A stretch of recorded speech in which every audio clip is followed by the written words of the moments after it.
Welcome back to Razmafsar TV. Today I'm going to show you three different antique Chinese sabers, Dao, and I'm going to show you. On the top we have a Yanmadao, in the middle there is a liyuedao, and the bottom this is a niuweidao. So on top, as you see, this is a Yanmadao, and the first I'm going to start with this saber, so to see what Yanmadao is all about. As I promised, the first is Yanmadao. Chinese waist-worn saber is called liyuedao, and if we take a look at the evolution of the waist-worn saber or waist saber of Chinese weapons, Yanmadao seems to be the next step uh, up from the liyuedao, or straight back saber, or knife, as dao can be translated into knife or saber. Yanmadao shows in the beginning of actual curve. It shows the beginning of actual curve in the blade. Uh, Earliest examples date from the Ming Dynasty, and Yanmadao stayed and remained in wide use until the end of the 18th century. And later examples are not, you cannot find them very often, they're rare. And so blade characteristics of Yanmadao is mostly straight for most of the length.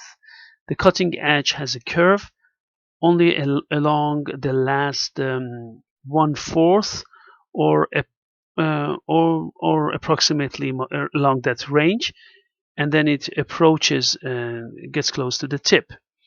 The back of the Yanmadao's blade goes up a bit slightly to form the point. Back edge, there is usually but not always a beveled area, which forms a secondary edge or subsidiary edge on the spine, and this one goes also 1/4 way back from the tip. This back edge differs.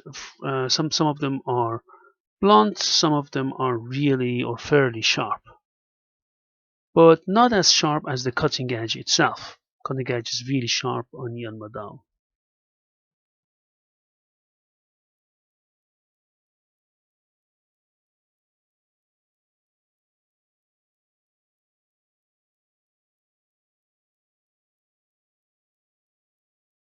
The Yanmadao blades can have a plain wedge shaped or wedge section without grooves or channels on the blade, or they can also be cut with one or more fullers or grooves, and which serve to lighten the blade, while at the same time these grooves or fullers maintain a certain level of rigidity in the blade of Yanmadao.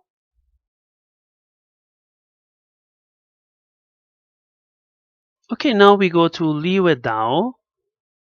Um, liyuedao is this one is willow leaf saber, or so compared to Yanmadao, which means goose quill saber. It is, in terms of the curve, the arc is not distributed along most of the blade length, and the deeper the curve of the blade, the more effective it is for cutting, as is the case of this one, willow leaf saber. But accuracy and thrust, of course, at the same time can decrease because the point is further off the hilt or blade axis. So willow leaf shape has a more curve to it, and it's assumed it's not native to China. It appears to have been introduced in the wake of the Mongol conquest of China. And so it's based on Central Asian prototypes. And liyuedao was the most popular saber type in China, and it replaced and substituted the Jian and niuweidao in the military by the period of the Ming period, and then eclipsed the Yanmadao in popularity by mid-Qing. Okay, third type is niuweidao or Oxtail saber.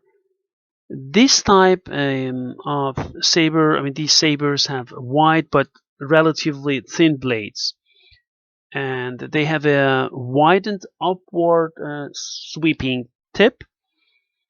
The design of this saber is good for cutting softer and unprotected targets.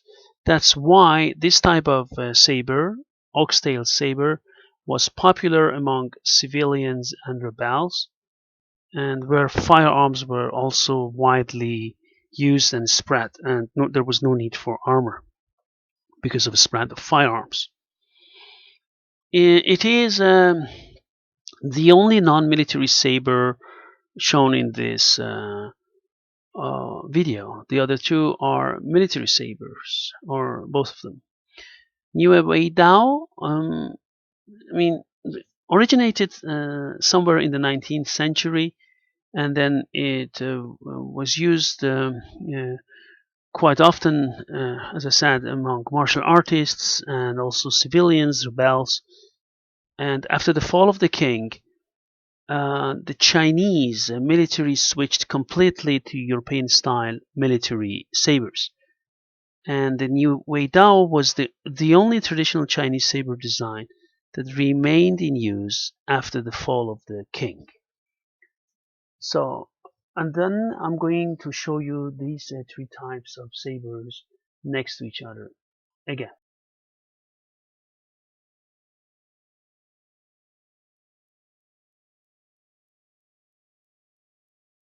So here you can see again, on top we have Yanmadao, in the middle we have liyuedao, and if you go down we have niuweidao. So all three sabers are shown next to each other. You see then clearly the different blade profiles on these three sabers here. You see that Yanmadao on top has less curvature, and in the middle, which we have liyuedao, has an influence of Central Asian sabers, as mentioned before, and this is has a bigger curve. And here you see this is our liyuedao, and up top this was Yanmadao. Can show you here. Can see them, placed on the ground. You see again here. On top we have liyuedao, in the middle Yanmadao, and then we have just niuweidao. See again the blade profiles and next to each other. If you wish to have more information about Chinese swords, in my last book, Earldom of Steel, you can see one good example of a Chinese sword in the Czech Museum. Have a nice day and see you soon.